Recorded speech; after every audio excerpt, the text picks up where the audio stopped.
Hi all. ഇന്ന് നമ്മൾ വിളക്കൊക്കെ കത്തിച്ച് പ്രാർത്ഥിച്ചു. നമുക്ക് സന്ധ്യയായി, പക്ഷേ നല്ല വെട്ടമുണ്ട് കേട്ടോ പുറത്ത്. അങ്ങനെ ചായയൊക്കെ വെച്ച് ഞാൻ ഇന്ന് ചായയുടെ കൂടെ നമ്മൾ സ്പെഷ്യൽ ചിക്കൻ കട്ടായിട്ട് ഉണ്ടാക്കാൻ പോകുന്നത്. അതിനായിട്ട് ഞാൻ വെളുത്തുള്ളി ചെറുതായിട്ട് അരിഞ്ഞെടുത്തിട്ടുണ്ട്, ഇഞ്ചി കുറച്ച് ചെറുതായിട്ട് അരിഞ്ഞെടുത്തിട്ടുണ്ട്, സവാള അരിഞ്ഞെടുത്തിട്ടുണ്ട്. നമ്മുടെ ക്വാണ്ടിറ്റി അനുസരിച്ചിട്ട് നമുക്ക് അളവ് കൂട്ടാം. പിന്നെ 2-3 പച്ചമുളക് കൂടെ ഞാൻ അരിഞ്ഞെടുത്തിട്ടുണ്ട്. അങ്ങനെ പച്ചമുളകും ഇഞ്ചിയും വെളുത്തുള്ളിയും ഇതെല്ലാം കൂടെ അരിഞ്ഞ് ഞാൻ റെഡിയാക്കി വെച്ചു. എന്നിട്ട് ചിക്കൻ ക്യൂബ്സാണ് ഞാൻ എടുത്തേക്കണം. ചിക്കൻ ക്യൂബ്സിൽ ഇച്ചിരി ഉപ്പും കുറച്ച് മസാലപ്പൊടിയും കുറച്ച് കുരുമുളക് പൊടിയും കൂടെ ഇട്ട് ഞാൻ വേവിക്കാൻ വെച്ചു. ആ സമയത്ത് ഞാൻ ഉരുളക്കിഴങ്ങ് പുഴുങ്ങിയെടുത്തിട്ട് മാഷ് ചെയ്തെടുക്കുക കേട്ടോ. അപ്പം മാഷ് ചെയ്ത് വെച്ചു. ആ സമയത്ത് നമ്മുടെ ചിങ്ക്രാപ്പിയും പീലും കൂടെ പുറത്ത് ബാക്കിയാടിൽ കളിക്കും. ഇതെനിക്ക് 0 പൗണ്ടിൽ നിന്ന് ടെമൂന്ന് കിട്ടിയ വാട്ടർ പൂളാണ്.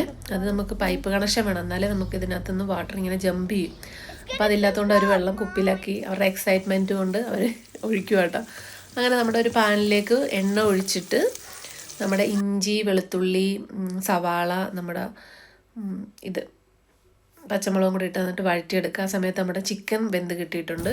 അപ്പോൾ അത് നമ്മളൊരു കുഞ്ഞ് മിക്സിയിലിട്ട് അടിച്ച് അത് നല്ല തരിതരിയായിട്ട് കിട്ടിയിട്ടുണ്ട്. അത് നമ്മൾ അതിനകത്തേക്ക് നമ്മുടെ മിക്സിയിലോട്ടിട്ട് കൊടുത്ത് നന്നായിട്ട് മിക്സ് ചെയ്തെടുക്കുക. അത് നല്ലപോലെ പിടിച്ച് കഴിയുമ്പോഴത്തേക്ക് ഞാൻ കുറച്ച് ചിക്കൻ മസാലയും കൂടെ ഇട്ട് കൊടുത്തിട്ടുണ്ട് അതിലേക്ക്, നല്ലൊരു ഫ്ലേവറിന് വേണ്ടിയിട്ട്. അങ്ങനെ അതിനകത്തേക്ക് നമുക്ക് പൊട്ടറ്റോ മാഷ് ചെയ്തതും കൂടെ ഇട്ട് നന്നായിട്ട് മിക്സ് ചെയ്ത് വെക്കുക.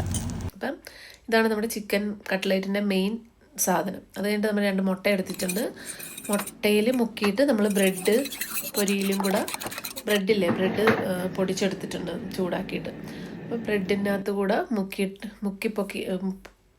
മുക്കിയിട്ടാണ് നമ്മൾ പൊരിക്കാനെടുക്കുന്നത്. അങ്ങനെ ഞാൻ നമുക്കിഷ്ടമുള്ള ഷേപ്പിലെടുക്കാം കേട്ടോ. നമുക്ക് ഹാർട്ട് ഷേപ്പിലുണ്ടാക്കണമെങ്കിൽ ഹാർട്ട് ഷേപ്പിലുണ്ടാക്കാം, ഉരുട്ടി എടുക്കണമെങ്കിൽ ഉണ്ടാക്കാം.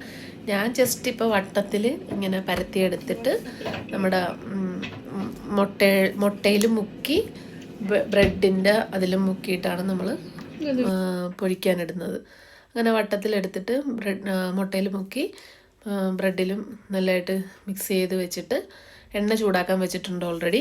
അപ്പം ഇതെല്ലാം കൂടെ ഒരുമിച്ച് വറുത്തെടുക്കാം.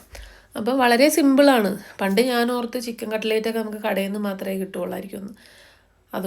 അതുകൊണ്ട് എനിക്കറിയില്ലായിരുന്നു. ഇപ്പം ഞാൻ ഇടയ്ക്ക് ഉണ്ടാക്കും കേട്ടോ. ഇങ്ങനെ പിള്ളേർക്ക് ആകുമ്പം അതെല്ലാം അവർക്ക് ഇഷ്ടമാണ് അത് കഴിക്കാനായിട്ട്. വൈകിട്ട് ഈവനിങ് സ്നാക്സൊക്കെ ആയിട്ട് കൊടുക്കാം നമുക്ക്.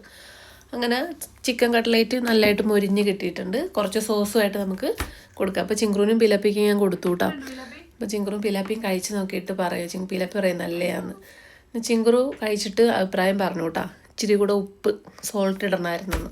അപ്പോൾ ഞാൻ പറഞ്ഞു ഇനിയിപ്പോൾ ഒന്നും ചെയ്യാൻ പറ്റില്ല, ഉണ്ടാക്കി കഴിഞ്ഞു എന്ന്. ഓക്കെ, അപ്പം അത്രയേ ഉള്ളൂ. Thank you for watching. Bye. ഇനിയിപ്പോൾ ഒന്നും ചെയ്യാൻ പറ്റില്ല. നല്ല ഇടവേലും ആ സോസിന് നമുക്ക് കഴിക്കാം.